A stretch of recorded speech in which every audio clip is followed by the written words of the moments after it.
కొరకు, దేవుని బిడ్డల కొరకు.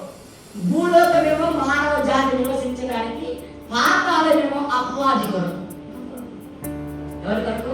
అపవాది కొరకు ఎందుకు చేసిన దేవుడు అంటే, అపవాది ఎక్కడి నుంచి రాగానే దేవుడి నుండి వచ్చాడు.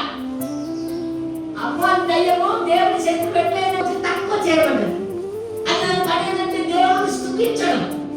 ఒక పూటకి కొంతమంది సైన్యంగానే స్తుతులు చేస్తారు. అంటే మీరు ఎక్కడ వర్షిపింగ్ కానీ పాతాళంలోకి ఎందుకు తీసుకెళ్తుందంటే, ఒకవేళ పాతాళం నుండి వెళ్ళే నెక్స్ట్ ప్రయోజనం ఏంటంటే, దాని పాతాళం నుంచి నెక్స్ట్ అడ్రస్ ఎక్కడికంటే నరకం. చెప్పండి, పాతాళం నరకం. హలో చెప్పండి, పాతాళము నరకము. అప్పుడు పరలోకానికి ఇంకొక ప్లేస్ ఉన్నారు కదా, దాన్ని పరదేశి అంటాం. హలో మనందరం కావాలి వెళ్ళాలి. ఫస్ట్ ఎక్కడికి వెళ్తాం? బస్ స్టాండ్ వెయిట్ చేస్తే మన టైం వచ్చినప్పుడు బస్ ఎక్కాలి కదా. చచ్చిన వాళ్ళందరూ పరలోకానికి పోరు, పాతాళంలో కానీ లేకపోతే పరదేశి కానీ వెళ్తాం.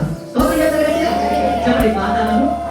ఇక్కడ రాయండి, యేసు ప్రభువారు పాతాళానికి వెళ్ళి అంటే యేసు వేరే వారు ఆయన సువార్త కంటే ముందు చచ్చిపోయిన వారి గురించి ఆయన పాతాళానికి వెళ్ళి వారిని పట్టుకొని మరి మరణం గెలిచిన దేవుడు.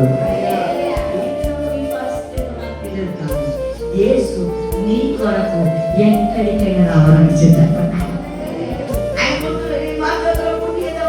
మరణమును ఆయనను బంధించక సాధ్యం కనుక మరణ వేదనలను అంటే పాతాళములో ఉన్నటువంటి వేదనలను దేవుడు భరించాడు. స్తోత్రం చెప్తారా గట్టిగా?